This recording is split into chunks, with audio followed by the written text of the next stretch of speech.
A través de los siglos, la Iglesia se relacionó con distintos personajes de gran poder.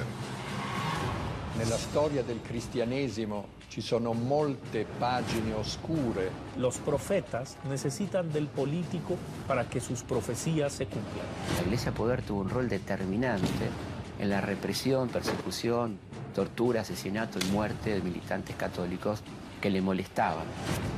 Se fossi Papa non farei accordi con Hitler o con Mussolini. ¿Cuál fue el rol de la Santa Sede durante el Holocausto judío? O te conviertes o te mato. Tuvo un rol fundamental en la fuga de los nazis. ¿Lo han llegado a llamar el Papa de Hitler? Molti ebrei sono stati salvati, nascosti in Vaticano, nei conventi. ¿Por qué razón se vio envuelta en uno de los mayores escándalos económicos de la historia? Dentro de los aparatos eclesiásticos hay auténticos grupos mafiosos. Lo IOR era la cloaca della corruzione e della immoralità all'interno della città del Vaticano. La forma de la cruz es la forma de la espada.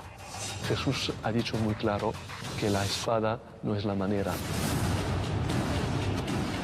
¿Cómo evitar las relaciones peligrosas?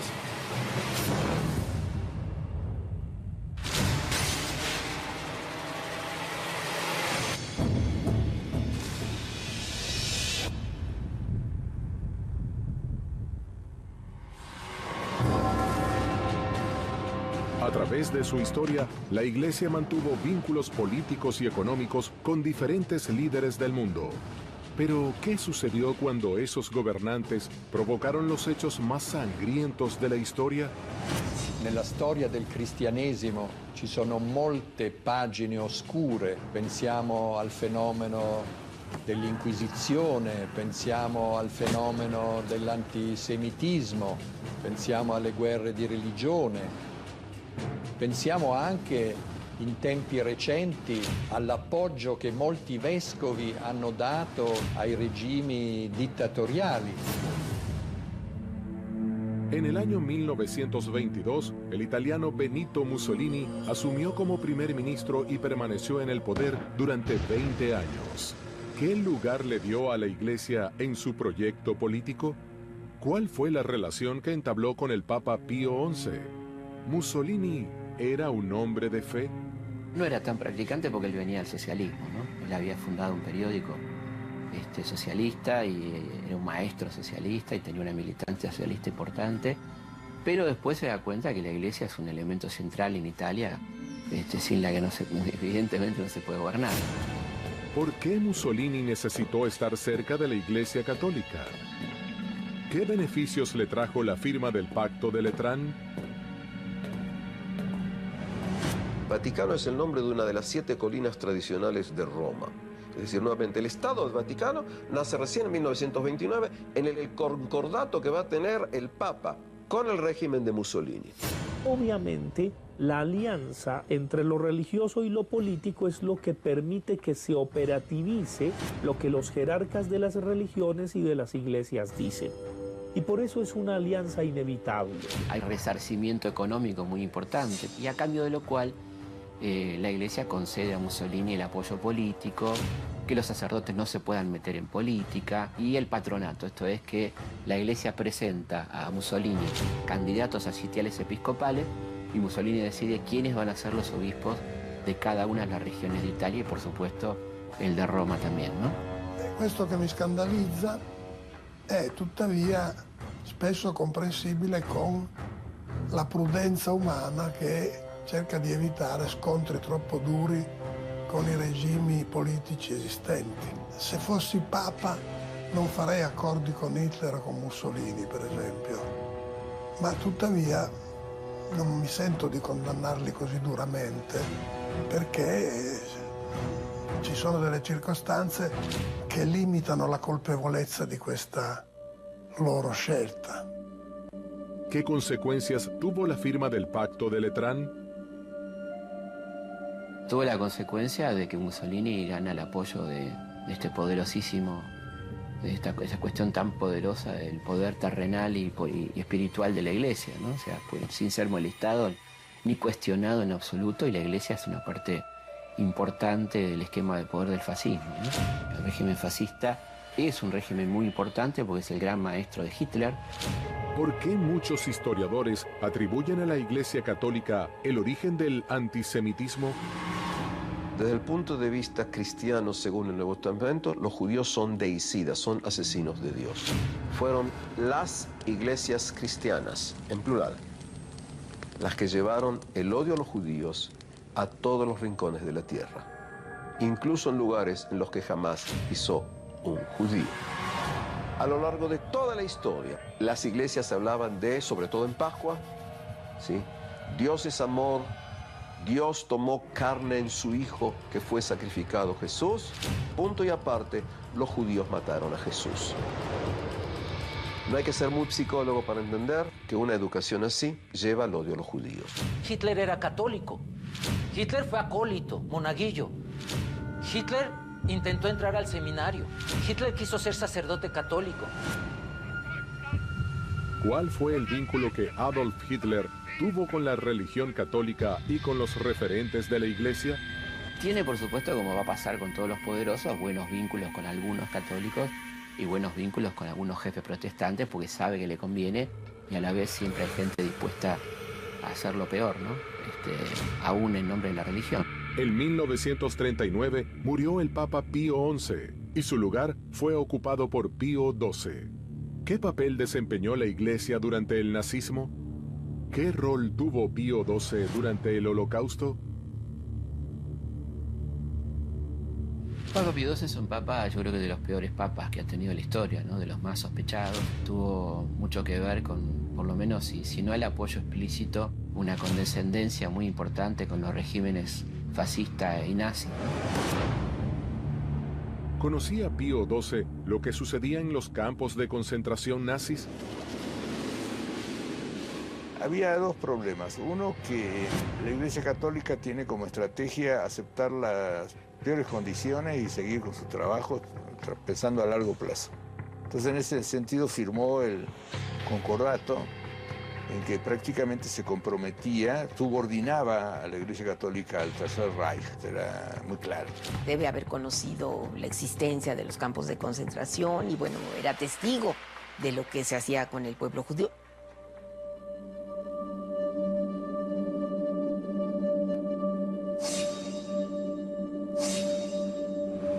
Se justificó en función de que manteniendo este vínculo con el régimen nazi, creaba ciertos espacios para poder negociar y salvar y hacer ciertas acciones que de haberse declarado un enemigo mucho más fuerte no hubiera podido conseguir. De acuerdo a diferentes investigaciones, muchos jerarcas nazis habrían huido en el peor momento. ¿Tuvo la Santa Sede un rol en ese escape?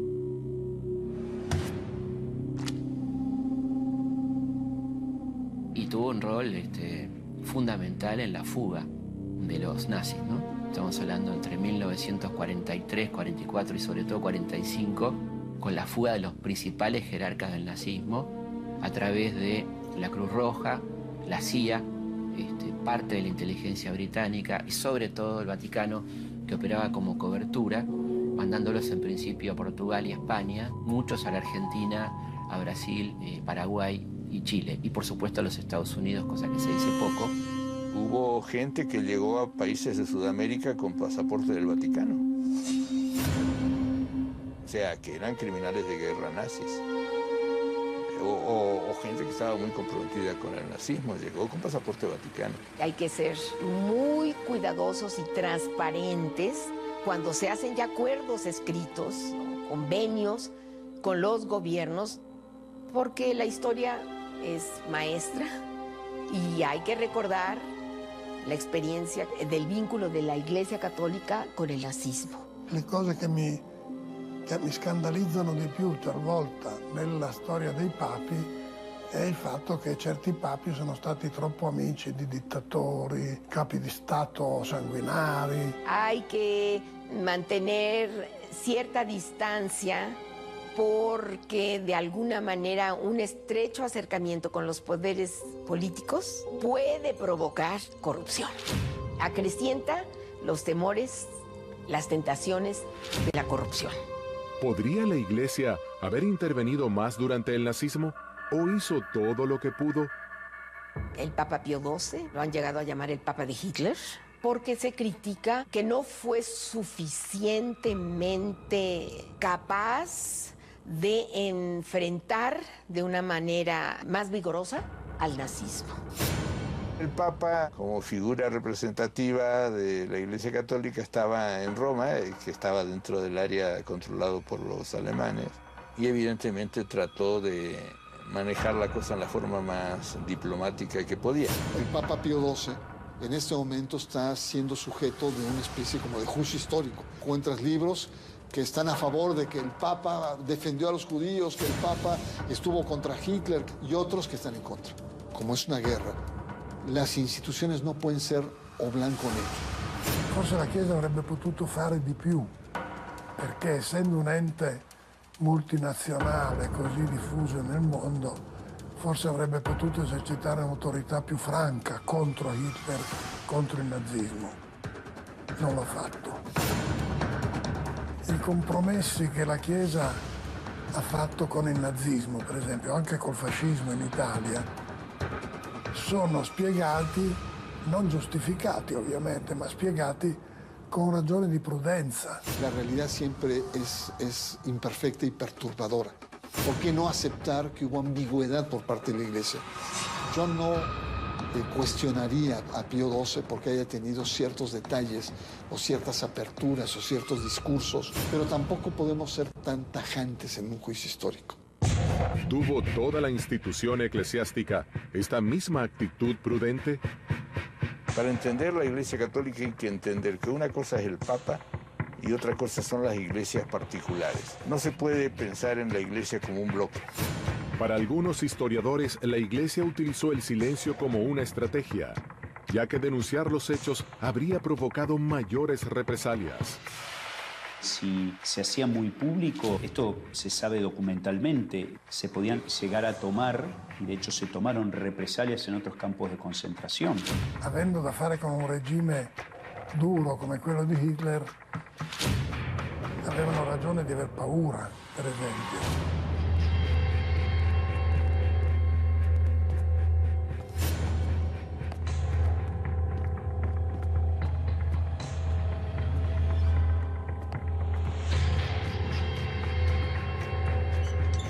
Existen versiones de que muchos sacerdotes alertaban a los judíos de la llegada de los nazis y los escondían en pasadizos secretos para protegerlos.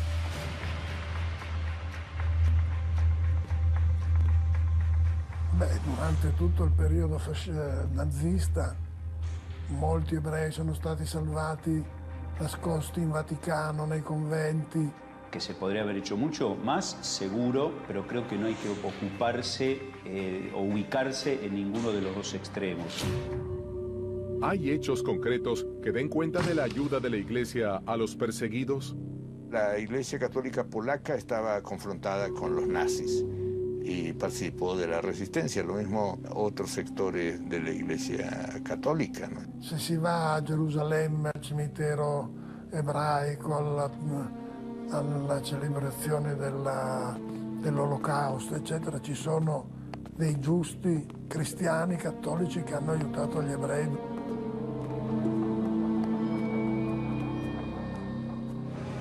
Yo siempre rescato el testimonio de Maximiliano Kolbe, el franciscano que muere en el campo de concentración. ¿Qué hizo Maximiliano Kolbe?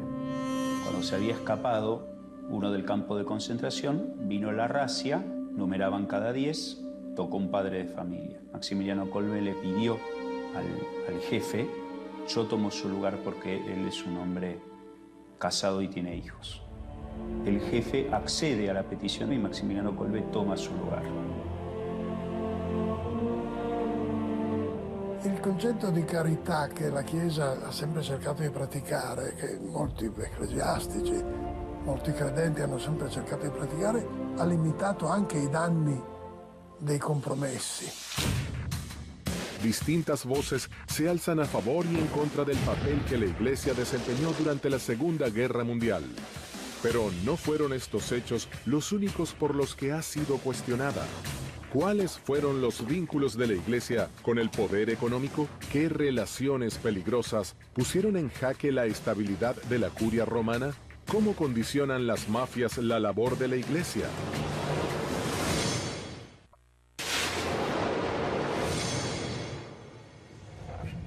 ¿Cuáles fueron los vínculos de la Iglesia con el poder económico? ¿Qué relaciones peligrosas pusieron en jaque la estabilidad de la curia romana? ¿Cómo condicionan las mafias la labor de la Iglesia? La Santa Sede estableció vínculos políticos complejos a través de su historia. Pero, ¿qué ocurre con el poder económico? ¿Puede la Santa Sede mantenerse alejada? Siempre la religión va a influir en el poder y el poder en la religión.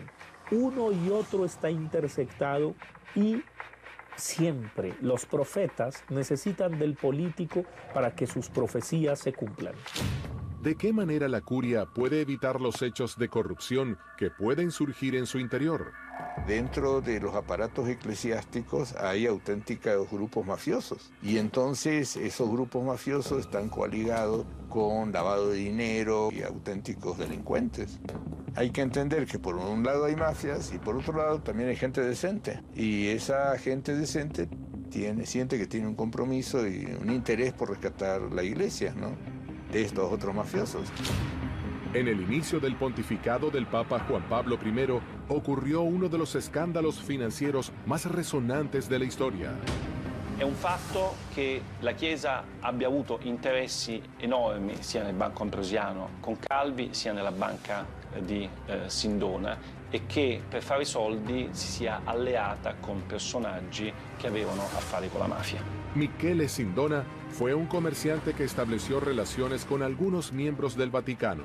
A partir de entonces fue conocido como el banquero de Dios. Sindona fonda una banca, la Banca Privata Finanziaria, e in questa banca, grazie ai suoi rapporti con il cardinale Montini, che poi diventerà Paolo VI, Papa Paolo VI, riesce a far entrare anche lo IOR, sia pezzi della mafia siciliana, sia pezzi della mafia americana. ¿Qué puede hacer la Iglesia con los referentes de la mafia infiltrados en la institución? ¿Cuáles han sido las consecuencias cuando el Papa decidió intervenir? La verdad es que respecto a los escándalos económicos, el Papa ha podido hacer muy poco. Y si hiciera demasiado, probablemente no lo tendríamos entre nosotros. Ya las historias han abundado a propósito de otros. Me acuerdo de uno, Albino Luciani, que trató de hacer lo mismo y solo duró 33 días y se llamó Juan Pablo I, el patriarca de Venecia. Sabemos muy poco de Juan Pablo I, sabemos que intentó aplicar esa concepción cristiana realmente, desprendiéndose de los bienes materiales, queriendo vender bienes de la Iglesia para ayudar a los pobres del mundo y cuestionando el aparato financiero del Vaticano, incluía el Banco Ambrosiano, por ejemplo, donde había una verdadera mafia encabezada por banqueros como Roberto Calvi y muy cercana a personajes de la logia Propaganda 2, ¿no? Y a Gladio, que eran grupos de la derecha que eran una especie de subsistencia del fascismo, ¿no?, en la posguerra. Papa Luciani diceva che il primo provvedimento che avrebbe preso era quello di mettere ordine nello IOR. Io sono convinto che non glielo potevano permettere perché lo IOR era, come abbiamo visto a distanza di 37 anni, era la cloaca della corruzione e della immoralità all'interno della città del Vaticano. Paul Marcinkus fue un arzobispo que estaba al frente del IOR, el Instituto para las Obras de la Religión. A fines de los años 60 habría hecho negocios junto a Michele Sindona, ex asesor de Pablo VI, y Roberto Calvi, presidente del Banco Ambrosiano. Todos fueron acusados de haberse involucrado con paraísos fiscales y tener una estrecha relación con la mafia.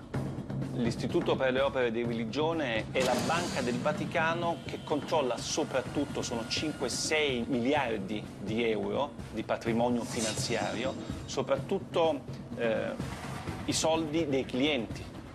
della banca. I clienti sono sacerdoti, congregazioni religiose italiane e di tutto il mondo. E il Papa Luciani, che è andato a supplicare Paolo VI, e Paolo VI lo mandò da Marcinkus, e Marcinkus, tenendolo in piedi, mentre gli rispondeva scrivendo, gli disse: caro cardinale, caro patriarca, qui noi non facciamo beneficenza, qui facciamo affari.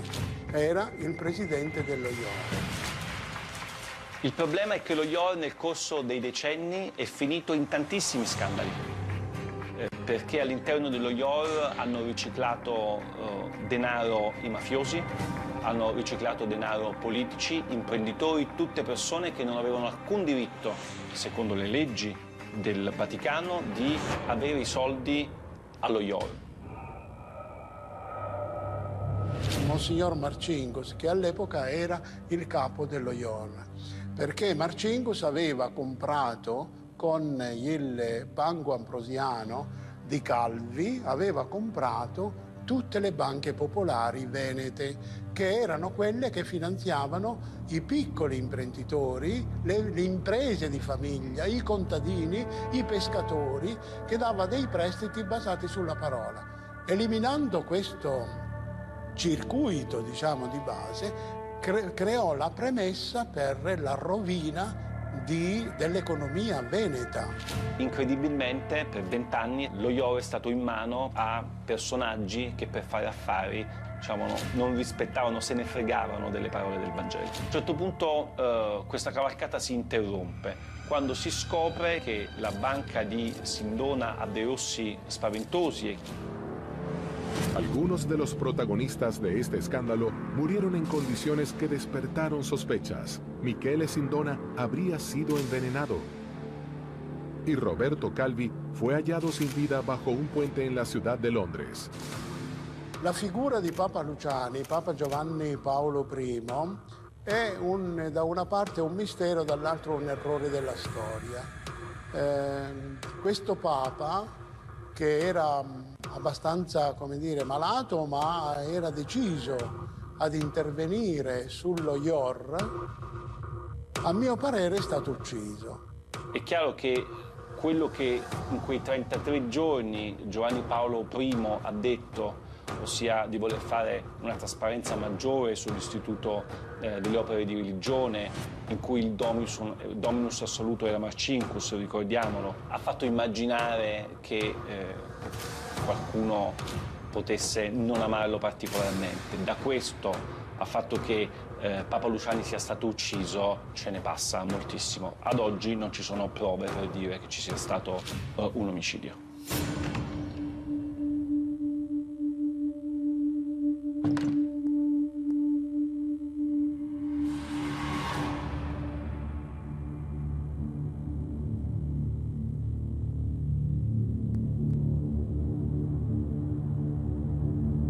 Por supuesto que no tenemos las pruebas, no las vamos a tener. Es un hecho altamente probable que fue asesinado por su excesiva preocupación por la justicia, evidentemente, ¿no? Estas no fueron las únicas muertes que rodean la historia de la institución religiosa. ¿Fueron las cruzadas una guerra en nombre de Dios o un enfrentamiento de intereses políticos que duró casi 200 años?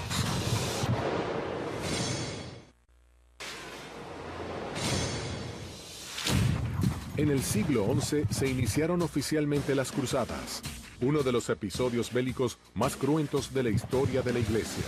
¿Qué motivó que miles de hombres murieran en nombre de Dios? Las cruzadas son un movimiento muy interesante. Algunos autores van a trabajar en que son 11 cruzadas, otros opinan que hay 13 cruzadas o más. Y es un movimiento que va a surgir con el deseo de salvar Jerusalén de las entradas de los grupos árabes hacia esta zona. Oficialmente arranca con un llamado del Papa Urbano II en 1095 que insta a liberar Tierra Santa, Israel, Palestina, de los turcos, de los selyúcidas que habían avanzado. La región le había generado un cataclismo en toda la zona del corredor sirio-palestino. Después el movimiento se va llevando de tal manera que la persona que no hiciera una cruzada pues no tendría una posibilidad tan fácil de ser salva. Estas expediciones modificaron la vida cotidiana de los hombres y mujeres de la época. El movimiento también que surge a través de las cruzadas es el surgimiento de los hospitales. Mucha gente quedaba en los caminos, había a veces batallas que librar con otros grupos que se encontraban y grupos de mujeres van prestando sus casas y también surge lo que serían los mesones o tipo hoteles para que las personas pudieran descansar en algún momento. No se puede pensar que todas las cruzadas fueron iguales. Si fueron cruentas, fueron guerras. Las guerras se libran con armas y se mata gente. El recuerdo de las cruzadas más impactante es la destrucción de las comunidades judías del Rin al paso de los cruzados. Y los relatos son cruentos. Existen crónicas judías del siglo XI, XII, donde muestran cómo encerraban a los judíos en una sinagoga y la prendían fuego, o iban matando uno por uno con espada delante de sus familias. Y después también en la propia Palestina, los cruzados llegan y libran la guerra contra los musulmanes y matan como se mata en una guerra, cosa que está mal siempre y es cruento. Y después los musulmanes hacen lo propio. ¿Cómo eran los hombres que iban a las cruzadas? ¿Por qué decidían entregar su vida en una guerra santa? Los varones que van a las cruzadas y llegan vivos no habían sido buenos cristianos. Si habían muerto en las cruzadas era mejor porque iban a tener un reconocimiento mayor de la iglesia y de Dios. Algunos plantean que incluso hubo cruzadas de niños, en donde se mueve a los niños a que también caminen, pero casi siempre eran movimientos para varones. ¿Pudo la fe impulsar una de las guerras más oscuras, sangrientas y largas de la historia de la Iglesia? ¿Acaso la Guerra Santa fue una cruzada política? Ellos logran conquistar Jerusalén, aparece el reino de Jerusalén, es un reino cruzado que tiene un tiempo de duración, después terminan siendo expulsados y se transforma en un interlocutor más en la realidad cristiana de Oriente, siempre en tensión con los musulmanes, hasta que son eliminados. Muchas veces también las cruzadas fueron interpretadas como una marca de la expansividad de la Europa feudal hacia afuera y no tanto vinculada a un fenómeno religioso como es la recuperación de Tierra Santa. Y la idea era, o te conviertes o te mato. Podríamos decir a nivel metafórico y no metafórico que la forma de la cruz es la forma de la espada.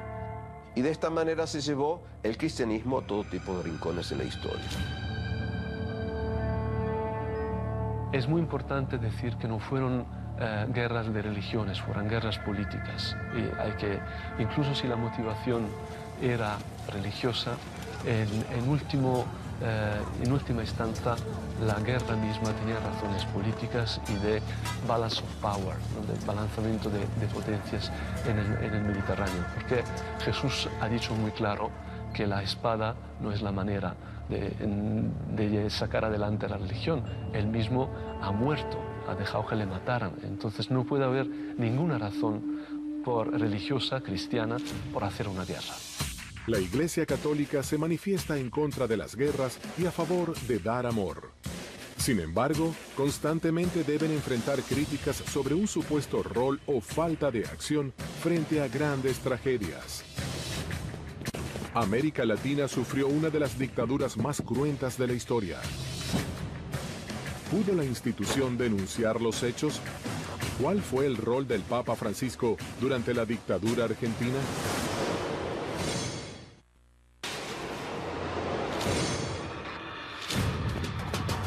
En el último siglo, América Latina ingresó en uno de los periodos más oscuros de su historia. ¿Cómo reaccionó la Iglesia ante los hechos de violencia de la época? ¿Qué participación tuvo Jorge Bergoglio durante la dictadura argentina? Es importante recordar que el continente o el subcontinente de América Latina es un terreno bastante fértil a la emoción, pero también a la pasión. Y al mismo tiempo ha sufrido guerras, ha sufrido hambrunas, ha sufrido dictaduras, ha sufrido el azote de una cantidad de élites que son los principales propietarios de la tierra. Entonces hay mucha injusticia social a lo largo y ancho del continente. En la década del 70 surgió la Biblia latinoamericana. Una interpretación latinoamericana y muy revolucionaria, muy progresista del texto bíblico, básicamente el Nuevo Testamento, y los epígrafes habla que el cristiano debe comprometerse absolutamente por todos los medios, esto incluye evidentemente la lucha armada, para cambiar la realidad, ¿no? Esta Biblia será, por supuesto, prohibida absolutamente por las dictaduras latinoamericanas, particularmente la Argentina. ¿Qué lugar ocupó la Iglesia Católica ante los hechos vividos en la República Argentina? ¿Qué participación tuvo ante la desaparición de personas? ¿Cuánto incide que la institución sea parte del Estado? En algunos países como la Argentina hay que tener en cuenta que la Iglesia no es algo anexo al Estado, es parte del Estado. El artículo 2 de nuestra Constitución, nada más y nada menos, dice: el Estado argentino sostiene el culto católico. La palabra sostiene es polisémica, tiene dos significaciones por lo menos, que es que adopta como religión oficial al culto católico y que la sostiene económicamente y la convierte en parte del Estado. Entonces los actos del Estado son avalados por la Iglesia y promovidos por la Iglesia Poder. Entonces la Iglesia Poder tuvo un rol determinante en la represión, persecución, tortura, asesinato y muerte de militantes católicos que le molestaban.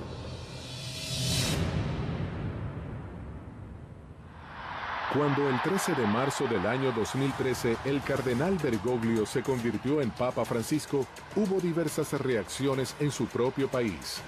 Para algunos había sido cómplice de la dictadura militar.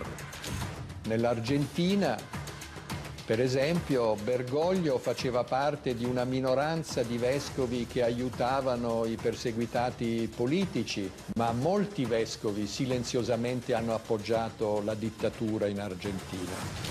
Pochissimi sono stati apertamente contrari.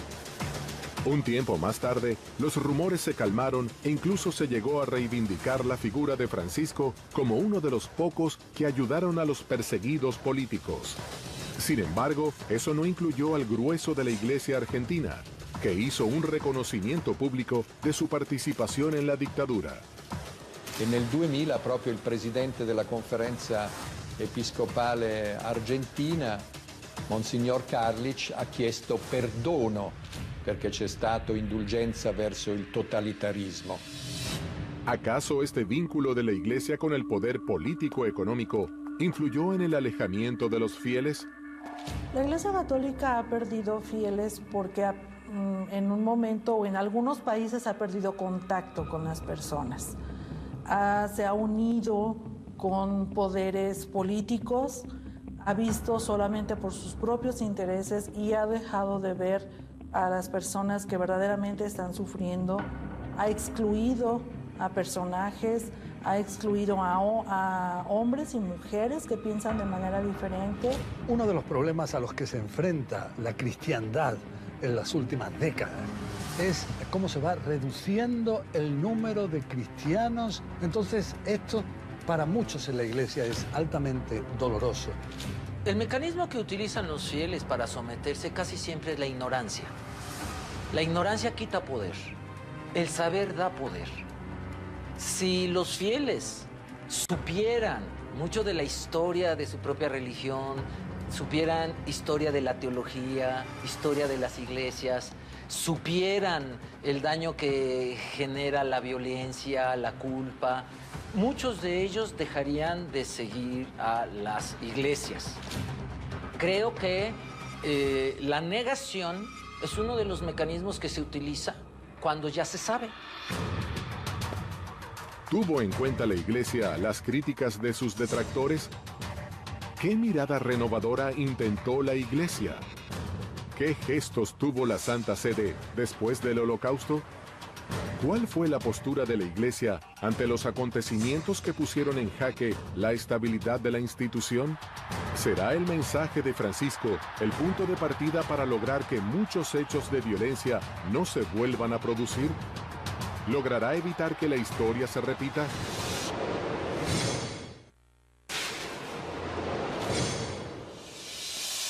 La Iglesia Católica ha sido acusada de mantener oscuras relaciones con el fascismo, el nazismo y las dictaduras militares mundiales. Pero de igual manera ha sido defendida y reivindicada por la acción de hombres de fe que dieron su vida por el prójimo e impulsaron cambios en la institución. Luego del exterminio sistemático de 6 millones de judíos durante la Segunda Guerra Mundial, sacerdotes católicos de la Iglesia Católica Holandesa quisieron cambiar el catecismo, porque en el catecismo, entre otras cosas, se dice: y los judíos mataron a Jesús. Respecto puntualmente a la muerte de Jesús y quiénes fueron sus autores, la Iglesia es muy clara en este sentido y lo ha ido aclarando con el paso de los años. No se puede echar la culpa a toda una comunidad o una colectividad. Fueron personas históricas, en un contexto histórico. Juan XXIII tenía su pontificado fue de muy pocos años, ¿verdad? Pero convoca un concilio que se va a celebrar entre 1962 y 1965. Incluso él muere antes, no puede ver el final del concilio. Pero el motu central del concilio es el ayornamiento de la Iglesia. ¿Y de qué se trata? Tener una nueva visión, una nueva lectura del papel de la Iglesia. Ahora en diversas iglesias católicas hubo oposición al cambio de esto, porque ¿cómo decir que los judíos no son asesinos de Jesús? Pero más allá también hay una relación importante respecto a la cuestión judía, ¿no? Donde se le quita a los judíos este cargo histórico que han tenido sobre ser los asesinos de Cristo y que han dado lugar a persecuciones, holocausto. Entonces, lejos la Iglesia de culpar a la comunidad judía, a la que, insisto, Juan Pablo II, recuerdo, primer papa que entra a la sinagoga de Roma y los llama hermanos mayores en la fe, sin dejar de lado un contexto histórico de una muerte que fue histórica y que tuvo sus responsables históricos. ¿Ha reconocido sus errores históricos? ¿Ha pedido perdón? Entiendo que la Iglesia Católica Apostólica Romana debe hacer un largo cuestionamiento de su comportamiento a lo largo de la historia. El que empezó a hacer eso fue el importantísimo Papa Juan Pablo II. Entiendo que el diálogo entre el mundo cristiano y los judíos, o mundo cristiano en general, lo empezó Juan Pablo II. Es decir, el entender que todos los seres humanos son eso, son seres humanos. Pensemos que el Vaticano tiene una historia muy negra, ¿no? Con honrosas excepciones que uno podría cifrar en Juan XXIII, en algo de Pablo VI, ¿no? En ese interesantísimo Juan Pablo I y algo del segundo, pero sobre todo Francisco en este momento, ¿no? Pero estamos hablando de 4 personas, 5 personas, a lo largo de miles de años, ¿no?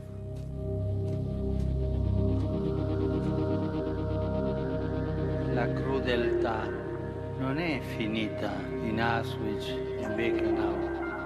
Anche oggi si tortura la gente. Tanti prigionieri sono torturati. È terribile. Vivono, scusatemi, come animali. Francesco stimola i credenti e soprattutto le strutture della Chiesa a capire il valore delle differenze, sia il valore anche del pluralismo del pensiero. Francesco sottolinea spesso che mai nella Chiesa bisogna usare il nome di Dio per motivi politici e condanna sistematicamente il fondamentalismo di qualsiasi religione che usa il nome di Dio per atti di violenza o di terrorismo. Creo que en general en los últimos papados existe una actitud bastante similar, de por un lado rechazar dictaduras, rechazar fascismos, y entonces vemos tanto en Juan Pablo II, Benedicto XVI, el Papa Francisco, un deseo de rechazar esos extremos. ¿Son posibles estos cambios? ¿Qué obstáculos deberá enfrentar Francisco para evitar nuovos hechos de violenza? Però oggi anche la situazione della Chiesa è frammentata in tutto il mondo e quindi dipende dalle singole nazioni dove semmai la Chiesa è compromessa con interessi politici o economici. Ojalá que Occidente no vaya a inventarse guerras donde no debe inventárselas más, porque estaríamos asistiendo a un momento de mayor destrucción humana que a lo único que nos va a conducir, desgraciadamente, es a que tomemos conciencia a través del dolor. È stato un giorno speciale. Tutti qui siamo peccatori. Tutti abbiamo il peso dei nostri peccati.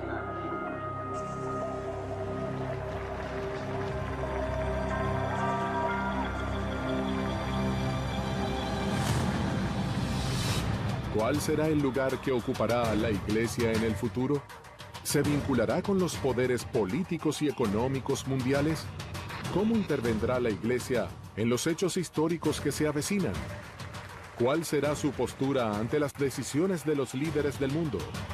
¿Cómo evitará tener vínculos que puedan transformarse en relaciones muy peligrosas?